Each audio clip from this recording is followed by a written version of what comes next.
जी हाँ, TV9 भारतवर्ष के इस स्टूडियो में आज हमने भव्य इंतजाम किए हैं क्योंकि पूरी दुनिया में जंगी चिंगारियां सुलग रही हैं और ये जंग कहीं परमाणु युद्ध में तब्दील तो नहीं हो जाएगी, न्यूक्लियर वॉर तो नहीं हो जाएगी। ये सवाल हर किसी के जहन में आज इसी का जवाब तलाशने की कोशिश की जाएगी TV9 भारतवर्ष पर न्यूक्लियर कॉन्क्लेव के जरिए। आपके साथ मैं हूं समीर अब्बास, मेरे साथ प्रतिमा मिश्रा मौजूद हैं, लेकिन सबसे पहले आपको लिए चलेंगे हमारे दो और सहयोगियों के पास। रवि मिश्रा और करुणा हमारे साथ मौजूद हैं। करुणा, बिल्कुल, किस तरह से समीर विश्व के सामने अब न्यूक्लियर खतरा मंडरा रहा है, ये आज दर्शकों को पता चलेगा TV9 भारतवर्ष के जरिए। जिस संकट का 1-2 साल पहले तक कोई अंदाजा नहीं लगाता था, जिसे मजाक समझा जाता था, आज वो पूरी दुनिया के सामने अपनी भीषण शक्ल लिए खड़ा हुआ है। पुतिन बार बार ये कह रहे हैं कि या तो रूस जीतेगा या फिर विश्व हारेगा। जाहिर है कि ऐसे में पुतिन हार सामने देखकर कुछ भी कर सकते हैं। तो सवाल यह है कि क्या वो एटमी हमला कर देंगे? जी हाँ, और इस बीच वॉर में चीन की एंट्री के आसार पहले से काफी बढ़ चुके हैं। ये बात यूएस के लिए टेंशन वाली भी है और फिर से वही सवाल कि रूस और चीन के जॉइंट चैलेंज के मुकाबले के लिए क्या अमेरिका को हद से आगे निकलना होगा। बेलारूस रूस का एटमी मोहरा बनता नजर आ रहा है, तो मांग यूक्रेन में एटमी हथियारों की तैनाती की उठने लगी है। इन सब बड़े डेवलपमेंट्स के संभावित असर को हम अगले 2 घंटे में समझेंगे। रहिए हमारे साथ, न्यूक्लियर कॉन्क्लेव में वॉर की हर परत से आपको हम वाकिफ कराएंगे, हर खबर से और उसके सटीक विश्लेषण से रूबरू कराएंगे। जी हाँ, न्यूक्लियर कॉन्क्लेव की करने जा रहे हैं शुरुआत। हमारे साथ इस स्टूडियो में तमाम खास मेहमान भी इस वक्त हमें ज्वाइन कर चुके हैं। एटमी खतरे की एक एक बारीकी आज हम समझेंगे, लेकिन उससे पहले आइए अब समझते हैं कि कैसे दुनिया में एटमी वॉर की जमीन पूरी तरह से तैयार हो रही है और किसी एक जगह उठी चिंगारी पूरी दुनिया को अपनी चपेट में ले सकती है। प्रतिमा, बिल्कुल, हम उन्हीं 7 किरदारों की बात करेंगे जिनसे पूरे विश्व को, पूरी दुनिया को न्यूक्लियर खतरा बढ़ गया है। तो उन 7 किरदारों की बात करें और शुरुआत करते हैं।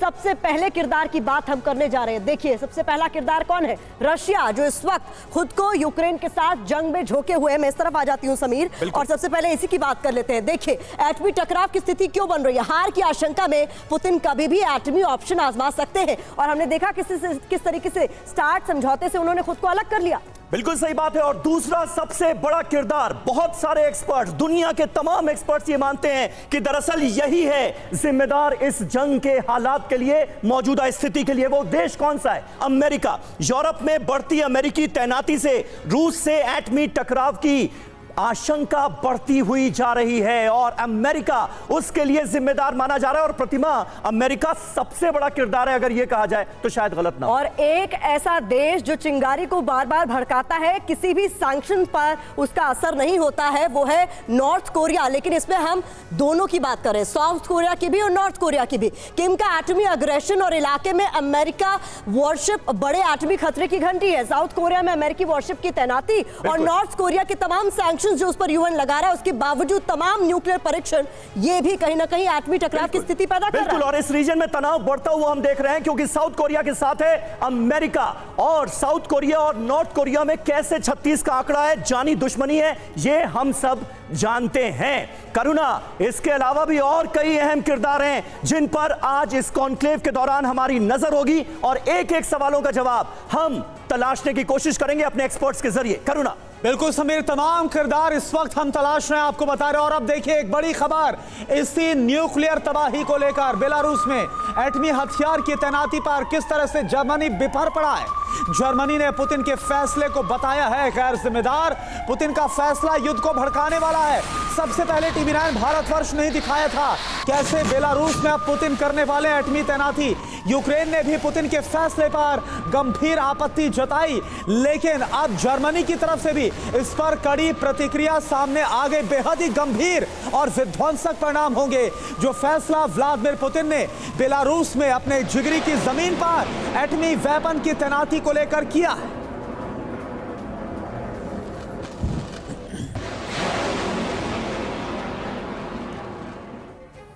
तो देखिए, आज न्यूक्लियर वॉर की टेंशन बढ़ाने वाले किरदार एक एक करके आपके सामने आएंगे और हम उन पर करेंगे बात। सबसे पहले आप देखते हैं जर्मनी और यूक्रेन में बेलारूस ने बेलारूस में कैसी एटमी तैनाती की है। जी हां, जर्मनी और यूक्रेन मिलकर आखिर चाहते क्या हैं?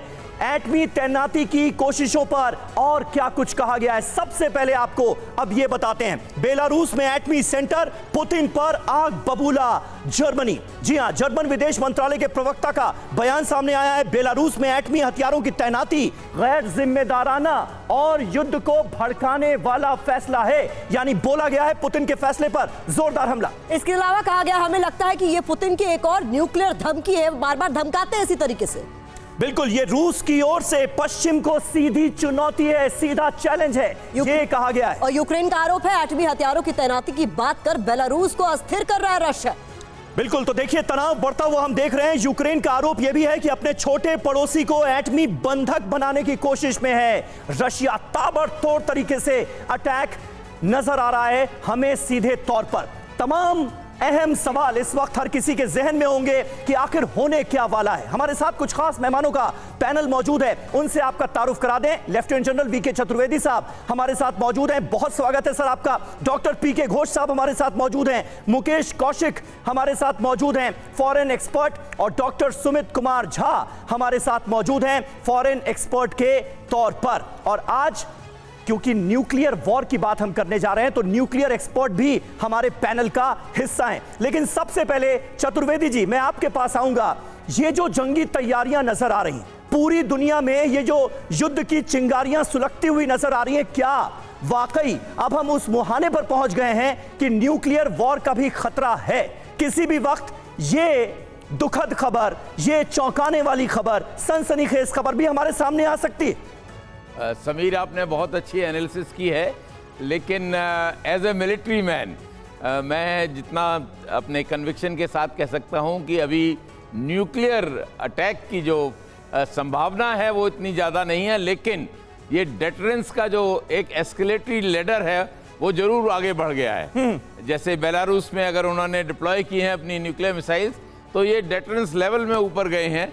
और यही एक चीज़ है, बाकी भी जैसा कि आपने एनालिसिस में भी कहा था कि अमेरिका के हाथ में भी डोर है। बिल्कुल, ये रेंज उन्हीं के पास हैं और अमेरिका ही ये सब लड़ाई करा रहा है और लोगों को भड़का भी रहा है। मैं समझता हूँ राष्ट्र के लेवल पे अगर आप देखें तो जो अपना जो उसका इंटरेस्ट है रशिया के साथ, एक कोल्ड वॉर जैसी स्थिति आ गई है और वो उसके लिए इनको मोहरा बना रहा है, यूक्रेन के जेलेंस्की को और बाकी भी मैं समझता हूँ यूरोपियन जो नेशंस हैं, नेटो के देश हैं, उन सबको मोहरा बना के अमेरिका अपने इंटरेस्ट को पूरा कर रहा है।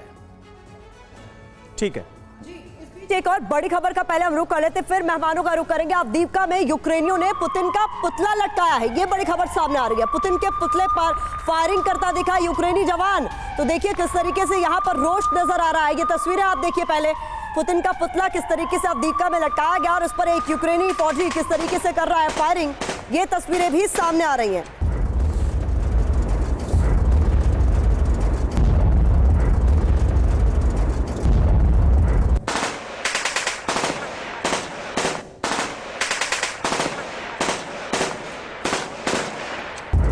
घोष सर, जो सवाल समीर पूछ रहे थे, सवाल मेरा आपसे भी वही है, क्या हम इसे पूरी तरीके से डिनाई कर दें? इसकी प्रोबेबिलिटी जीरो क्या नजर आती है? क्योंकि जिस तरीके से यहाँ पर स्टार्ट समझौते को पूरी तरीके से नकार दिया गया, क्या इसकी प्रोबेबिलिटी जीरो हो जाती है कि न्यूक्लियर वेपन्स का इस्तेमाल नहीं होगा? क्योंकि इस युद्ध में तो अब सब कुछ होता हुआ दिखाई दे रहा है सर। जी हाँ, मैं मानता हूँ कि ये जो थ्रेट लेवल है ये बढ़ गया है न्यूक्लियर का, लेकिन हमें एक चीज़ हर वक्त याद रखनी चाहिए कि न्यूक्लियर परमाणु जो वेपन हैं वो पॉलिटिकल वेपन्स हैं। उन्हें हिरोशिमा नागासाकी के बाद कभी किसी ने इस्तेमाल नहीं किया। अभी पुतिन ने क्या किया है, उसको जो मैसेजिंग से, स्ट्रेटेजिक मैसेजिंग से उन्होंने इसका जो थ्रेट लेवल है वो बढ़ा दिया है। इससे क्या हुआ है, पूरी जो अमेरिका और दूसरे यूक्रेन वो घबरा गए हैं। लेकिन मेरे ख्याल में वो परमाणु अस्त्र और शस्त्र इस्तेमाल नहीं करेंगे। वो करेंगे जिसे कहते हैं सेबर रैटलिंग, यानी कि एक डंका बजाना कि देखिए मैं इस्तेमाल कर दूंगा ऐसा। लेकिन वो करेंगे नहीं। जी। लेकिन मैं मानता हूं कि ये जो बिल्कुल, यानी अभी भी आप ये मानते हैं कि डेटरेंस, वो वेपन ऑफ डेटरेंस है अभी भी, भले ही इसके विस्तार के लिए ये सारी चीजें की जा रही हैं, क्योंकि हम एक एक्सपेंशन तो देख ही रहे हैं, कम से कम मूड ऑफ एक्सपेंशन तो देख रहे हैं न्यूक्लियर वेपन्स का, न्यूक्स का। और देखिए, यूक्रेनी सोल्जर्स को लेकर एक और खबर है कि पैट्रियट मिसाइल की इनकी ट्रेनिंग पूरी हो गई है। पेंटागन के प्रवक्ता ने दी बड़ी जानकारी। जल्द ही रूस के खिलाफ पैट्रियट सिस्टम का इस्तेमाल होगा। पुतिन ने यूक्रेन को पैट्रियट 9 देने की दी थी चेतावनी, लेकिन अब देखिए ये कहा जा रहा है कि बहुत जल्द मैदान में ये पैट्रियट रूस के खिलाफ गरज रहे होंगे।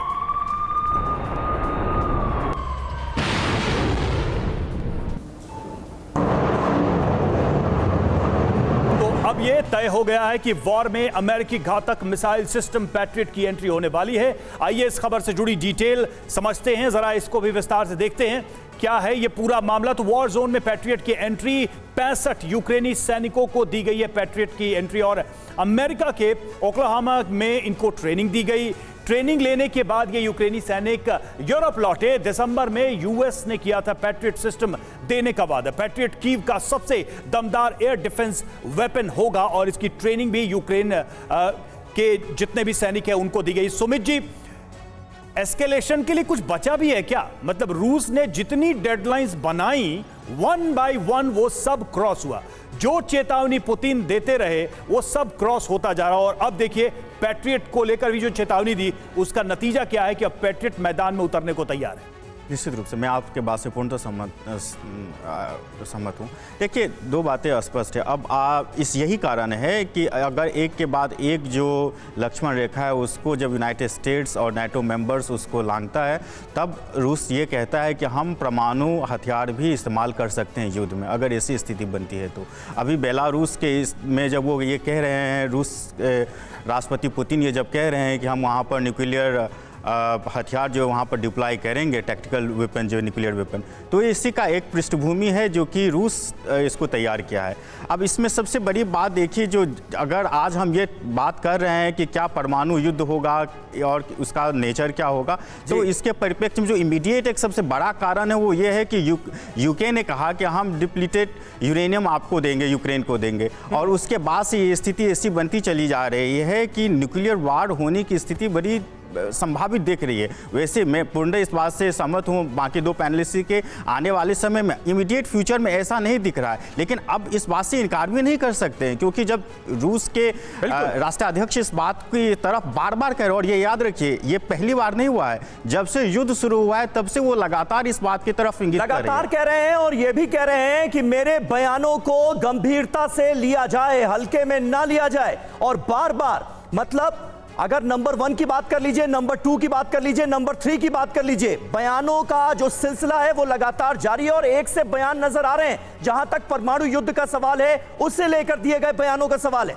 आइए अब कुछ सवालों पर गौर करते हैं जिनसे आपको अंदाजा लग सकेगा कि यूक्रेन को पैट्रियट देने का कितना भीषण अंजाम हो सकता है। कुछ ग्राफिक्स के जरिए आपको समझाने की कोशिश करते हैं। क्या इससे एटमी संकट और बढ़ेगा, यह सवाल है। चेतावनी के बावजूद यूक्रेन को पैट्रियट देने पर पुतिन किस तरह से रिएक्ट करेंगे ये कोई नहीं जानता। वैसे ही उनका गुस्सा चरम पर नजर आ रहा है। बिल्कुल, इसके अलावा कुछ और बड़े सवाल हैं जो आपके सामने हम जल्दी से रख देते हैं। और वो अहम सवाल क्या कुछ है? क्या पुतिन जवाब में पहले से ज्यादा घातक हथियारों का इस्तेमाल करेंगे? ये भी एक बड़ा सवाल है जिस पर नजर बनी रहेगी। बिल्कुल, पहले लेपर्ड, अब्राम्स टैंक और अब पैट्रियट मिसाइल। क्या नाटो वर्सेस रशिया अब तय है? एक्सपर्ट तो कहते हैं कि ये हो रहा है, ये तय नहीं है, ये हो रहा है। लेकिन क्या डायरेक्ट वॉर अब सीधे सीधे 30 देशों बनाम रूस की छिड़ने जा रही है? ये एक बड़ा सवाल भी है, रूस और नाटो सीधे आमने सामने आए तो क्या एटमी जंग टाली जा सकी?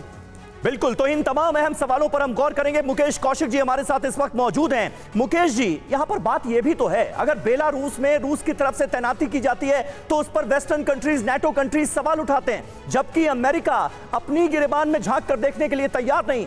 मित्र देशों में परमाणु हथियारों की तैनाती तो उसने भी की, अगर रूस कर रहा है तो इतना बवाल क्यों?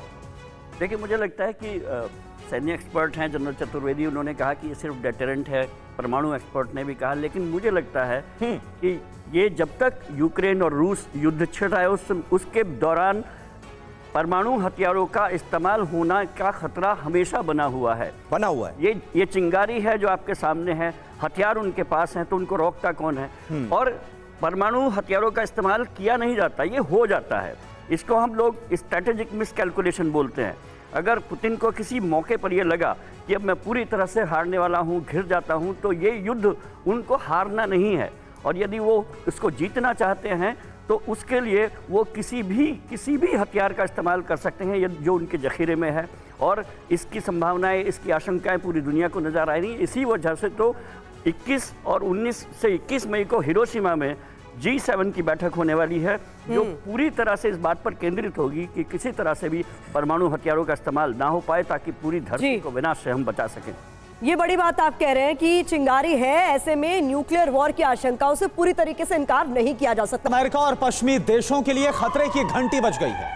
रूस चीन का सैन्य गठजोड़ मजबूत करने का ऐलान हो गया है। चीनी डिफेंस मिनिस्ट्री ने साफ कहा, हम रूस के साथ मजबूत सैन्य सहयोग के हक में।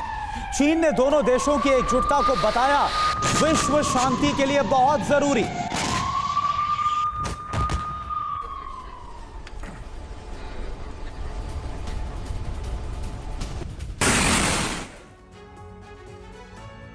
आइए अब आपको बताते हैं कि चीन की ओर से रूस से मिलिट्री संबंधों को लेकर और क्या कुछ कहा गया है, और आगे हम आपको ये भी बताएंगे इसके नतीजे क्या कुछ हो सकते हैं। जल्दी से इंफॉर्मेशन वॉल पर कुछ जरूरी जानकारी आपके सामने हम रख देते हैं। तो सभी जो जानकारी यहाँ पर सामने आ रही है वो बता देते हैं। चीनी डिफेंस मिनिस्ट्री का खुला ऐलान यहाँ पर क्या है, चीन की सेना रूसी सेना के साथ मिलकर काम करना चाहती है, ये बड़ी बात यहाँ पर कही गई है। इसके साथ ही बिल्कुल चीन के रक्षा मंत्रालय की तरफ से जो बातें कही गई हैं वो बहुत अहम। हम स्ट्रैटेजिक कम्युनिकेशन कोऑर्डिनेशन में मिलकर काम करना चाहते हैं, अटूट सैन्य गठजोड़, इसीलिए हम कह रहे हैं। साथ ही दोनों देशों की ये कोशिश ग्लोबल सिक्योरिटी के लिए बेहद अहम है, और दोनों देशों की सैन्य एकजुटता से वैश्विक न्याय की गारंटी सुनिश्चित होगी। यानी चीन और रूस दोस्ती की कस्में खाते हुए नजर आ रहे हैं, दोनों की दोस्ती प्रगाढ़ होती हुई नजर आ रही। दोनों देश समंदर में ज्वाइंट पेट्रोलिंग और वॉर एक्सरसाइज भी करेंगे, ये बात भी सामने आई।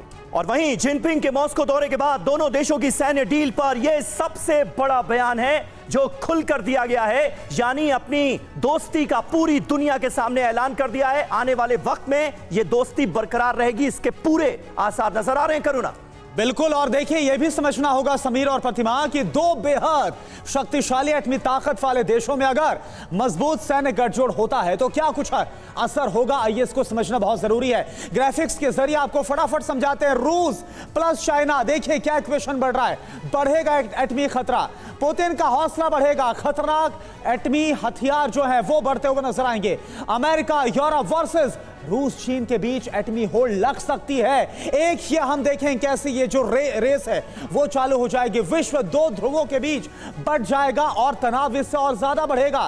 पूरे विश्व में हथियारों की नई होड़ शुरू हो सकती है। और साथ ही क्या बड़ी जानकारी, किसी एक पक्ष में होना देशों की मजबूरी बन सकता है। और क्या इससे जुड़ी बड़ी खबर यह कि महाशक्तियां छोटे देशों का इस्तेमाल करना शुरू कर देंगी। तो यह बड़ी जानकारी। वीके चतुर्वेदी सर, मेरा सवाल आपसे है कि अभी हाल ही में पुतिन ने बोला भी था कि रूस और चीन के जो रिश्ते हैं वो इतिहास के सबसे उच्चतम स्तर पर है, और अब ये जो खबर आ रही है गठजोड़ वाली, सैन्य गठजोड़ की, इससे आप किस नजरिए से देखते हैं आने वाले वक्त में कितना खतरनाक ये हो सकता है?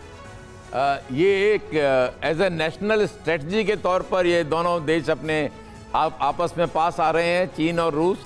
उन दोनों को मालूम है कि अमेरिका उनका एक प्रतिद्वंदी है। दोनों ही अमेरिका को अपने एक अगर ज़्यादा हार्श शब्द मैं नहीं कहना चाहता, लेकिन वो तकरीबन शत्रु की तरह देखते हैं।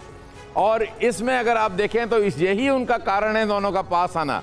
कुछ दिनों पहले रूस और चीन साथ नहीं थे, लेकिन जब इंटरेस्ट मिलते हैं तो ठीक है, यानी कि उनको साथ में ले आते हैं। यानी ये ध्रुवीकरण दिख रहा है। घोष सर, ये बहुत मौलिक सवाल फिर इसी से मैं पूछ रहा हूं, क्या दुनिया अचानक से, एक ग्लोबलाइज्ड वर्ल्ड अचानक से बहुत ज्यादा बढ़ता हुआ दिख रहा है आपको?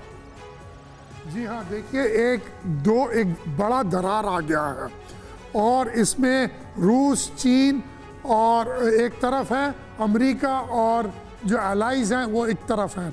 लेकिन इसमें क्या है कि छोटे छोटे देशों को बहुत मुश्किल हो रही है, वो किस तरफ जाएं। एक तरफ से चीन उनको पैसे देता है, रूस उनको सहायता करता है, दूसरी ओर से अमेरिका उन्हें टेक्नोलॉजी देता जी। है। तो ये एक बड़ा जो दरार है वो एक बहुत महत्वपूर्ण बात है। और एक बात ठीक है। मैं कहना चाहता हूँ कि ये रूस और चीन जो एक साथ आ रहे हैं, इसमें रूस को एक निचला दर्जा मिला है। सर। ये चीन को मालूम है और रूस को ये अच्छा नहीं लग रहा। अब तक रूस सबसे ज्यादा शक्तिशाली ठीक है। और ऊपर सर, इस पर आप अपना कमेंट इस पर भी दे दीजिए कि जेलेंस्की ने अभी जिनपिंग को न्योता दिया, उस पर तो कोई आधिकारिक सहमति आई नहीं जिनपिंग की ओर से, लेकिन यहाँ पर सैन्य गठजोड़ की बातें हो रही हैं, उसको किस तरीके से देखते हैं कि अमेरिका की चाल में फंसा नहीं चीन? जी हाँ, ये अभी ये बात है कि चीन नहीं चाहता कि अमेरिका से एक डायरेक्ट कन्फ्रंटेशन हो। उसने कहा है कि वो रूस को वेपन्स नहीं देगा और यही बात है जिसको ज़ेलेंस्की ने इस्तेमाल किया। उसने कहा कि देखिए चीन उस तरफ चला तो गया है लेकिन पूरी तरह से नहीं गया। ठीक है, बिल्कुल सर। और देखिए जो ये बड़ा दिलचस्प है कि एक तरफ ज़ेलेंस्की की तरफ से न्योता दिया गया कि आइए मुलाकात करिए, 101 बैठकर बात करते हैं, लेकिन जवाब में सैन्य गठजोड़ बढ़ाने की बात आ रही रूस और शी जिनपिंग के बीच। यूक्रेन में इस बीच उठी देश में अमेरिकी न्यूक्लियर हथियारों की तैनाती की मांग। राष्ट्रपति ज़ेलेंस्की की वेबसाइट पर इसके लिए डाली गई याचिका में अमेरिकी न्यूक्लियर हथियारों की यूक्रेन में तैनाती की मांग की गई है। गुरुवार को डाली गई याचिका का भारी संख्या में लोग समर्थन कर रहे हैं, इसे सपोर्ट दे रहे हैं। तो देखिए, ये बड़ी खबर सामने आ रही है। ज़ेलेंस्की की तरफ से ये याचिका अपने आप में आने वाले वक्त के लिए गंभीर संकेत देती हुई सीधे तौर पर नजर आती है। तो ये बहुत महत्वपूर्ण खबर है जो हमने आपके सामने रखी है। आइए अब समझते हैं कि यूक्रेन में अमेरिकी न्यूक्लियर हथियारों की तैनाती की मांग का ये पूरा मामला है क्या आने वाले वक्त में ये संभव है यूक्रेन में अमेरिकी एटमी हथियार तैनात हो जाएं? यूक्रेन के राष्ट्रपति की वेबसाइट पर बाकायदा इसे लेकर एक पिटीशन डाली गई है और इसमें कहा गया है कि देश में अमेरिकी एटमी हथियार तैनात हो और साथ ही साथ कहा गया है ऐसा ना करने पर खुद यूक्रेन न्यूक्लियर हथियार वाला देश बन जाए। बिल्कुल। और 1994 के बुडापेस्ट मेमोरेंडम के बाद यूक्रेन ने एटमी हथियार छोड़ दिए थे और कुछ एक्सपर्ट्स ये भी मानते हैं कि ये यूक्रेन की सबसे बड़ी गलती थी जिसका खामियाजा आज वो भुगत रहा है। इसकी एवज में यूक्रेन को सुरक्षा की गारंटी भी मिली थी। और लेकिन हुआ क्या प्रतिमा, ये देखने वाली बात है। फिर रूस ने हमला कर दिया और देखिए पूरा यूक्रेन कैसे बर्बादी की कगार पर पहुंच गया है। रूस के हमले के बाद ज़ेलेंस्की के पास इससे निकलने का मौका है। तो फरवरी 2022 के म्यूनिख सिक्योरिटी कॉन्फ्रेंस में ज़ेलेंस्की ने ऐसे संकेत भी दिए थे समीर।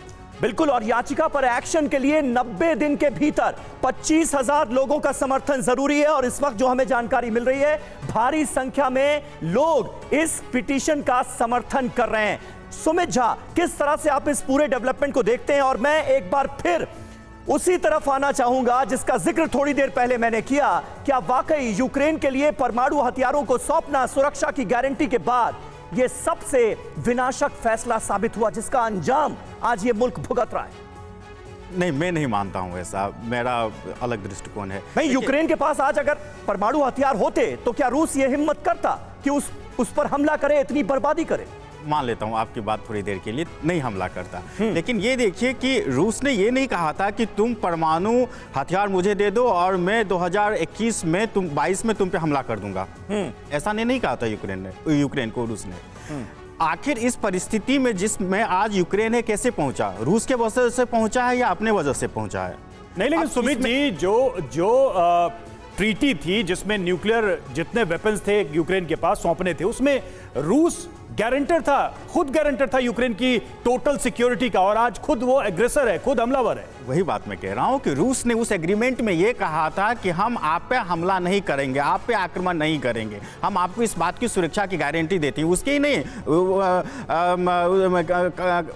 कजाकिस्तान और बेलारूस के लिए भी ये बात हुई थी। उस दोनों देशों में भी यूएसएसआर का न्यूक्लियर वेपन था वहाँ पे। देखिए, यूक्रेन जैसे जैसे नाटो के तरफ बढ़ने लगा, और जिस तरीके से NATO US लेड NATO के पुतिन के विरुद्ध कार्रवाई चलने लगी और उसी परिस्थिति में आज यूक्रेन यहाँ पर पहुंचा हुआ है। इस बात के लिए सिर्फ सीधा सीधा रूस को जिम्मेदार ठहरा देना कि ये जो कुछ हो रहा है उसके लिए रूस जिम्मेदार है, आज उसके पास परमाणु हथियार रहता, यूक्रेन के पास तो परिस्थिति दूसरी होती, ऐसा मैं नहीं मानता हूँ। अगर ऐसा होता थोड़ी देर के लिए मान लीजिए कि ऐसा ही होता तो रूस यूक्रेन पे अब तक परमाणु हमला कर दिया होता, उसको ध्वस्त कर दिया हुआ था, अपने में मिला लिया होता। डॉक्टर सुमित, घुमा घुमा के आपने बड़ा कंफ्यूजन क्रिएट कर दिया। ये मैं आपसे सीधे जान रहा हूं कि वादा खिलाफी किसने की?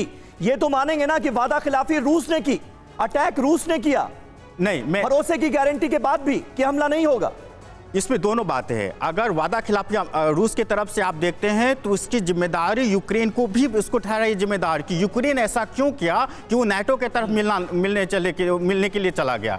ये किस परिस्थिति में ऐसा है, जबकि उसको पता था और उसने उसको ये भी कहा था कि NATO के तरफ आप मत जाइए, आप कम से कम न्यूट्रल रहिए। बिल्कुल, यानी आप ये कह रहे हैं कि गलती यूक्रेन की भी थी। करुणा। बिल्कुल समीर, क्योंकि देखिए एक बड़ी खबर आ रही है, इसका हम रुक कर रहे हैं। यूक्रेन की मरीन ब्रिगेड का एंटी टैंक गाइडेड मिसाइलों से बड़ा हमला हुआ है। यूक्रेन ने रशियन ठिकाने को टारगेट किया है। यूक्रेनी हमले में रूस को भारी नुकसान की खबर आ रही है।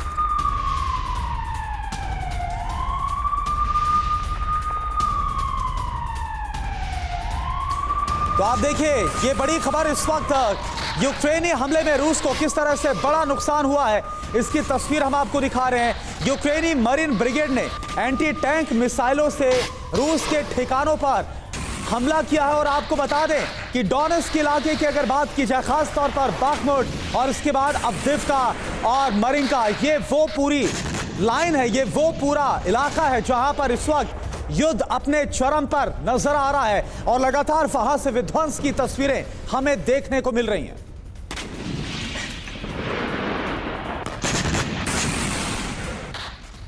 इस बीच एक और बड़ी खबर आप तक पहुंचा दें। यूरोपीय देश ऑस्ट्रिया में यूक्रेन के मुद्दे पर भारी मतभेद नजर आ रहा है। दक्षिणपंथी पार्टी के सांसदों ने जेलेंस्की की स्पीच का बायकॉट किया है। जेलेंस्की की स्पीच शुरू होते ही सीट छोड़कर चले गए सांसद। फ्रीडम पार्टी ऑफ ऑस्ट्रिया के सांसदों ने स्पीच का बहिष्कार किया है और इसी को लेकर कुछ जरूरी जानकारी आपके सामने जल्दी से हम रख देते हैं। ये तस्वीरें आप देख रहे हैं किस तरीके से उनकी स्पीच को सांसदों ने बॉयकॉट किया और वो संसद छोड़कर बाहर चले गए।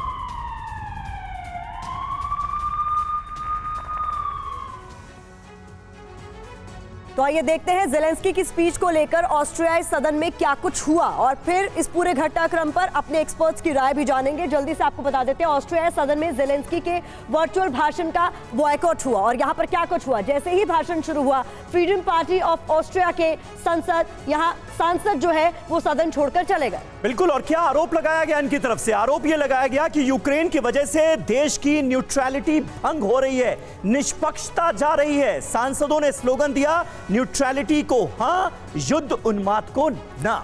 आपको बता दें इसके साथ ही सांसदों ने सीट पर कार्ड छोड़ दिया जिस पर लिखा था स्पेस फॉर पीस। ये साफ तौर पर वहां पर लिख कर गए हैं सांसद। बिल्कुल, और फ्रीडम पार्टी का मानना है कि ऑस्ट्रिया का न्यूट्रल स्टेटस कॉम्प्रोमाइज हो रहा है और ये बरकरार रहना चाहिए। यानी अलग अलग लेवल पर विरोध भी साफ तौर पर नजर आ रहा है। इस जंग में जिस तरह से दो धड़े बटे हैं, कोई किसी का साइड ले रहा है, कोई किसी का, इसको देखते हुए ये बहुत इंपॉर्टेंट है। मुकेश कौशिक जी, किस तरह से आप इसे देखते हैं? क्योंकि ये मामला सिर्फ ऑस्ट्रिया का नहीं है, जगह जगह से ऐसी आवाजें उठ रही हैं वेस्टर्न कंट्रीज में। और ये इवेंचुअली माना ही जा रहा था कि जो कंट्री इतने लंबे समय से दूसरों की मदद करती आ रही है, उनके भीतर से भी ये विरोध के स्वर उठेंगे, आज नहीं तो कल।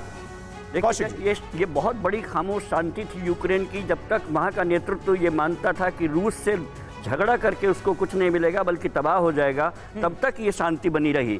लेकिन यूरोपीय देशों को, नाटो को, पश्चिमी देशों को, अमेरिका को जब जेलेंस्की के रूप में एक जोकर मिल गया तो उन्होंने उसको पूरे ज़मीन यूक्रेन की दी और रूस को टेम करने की अमेरिका ने सोच ली।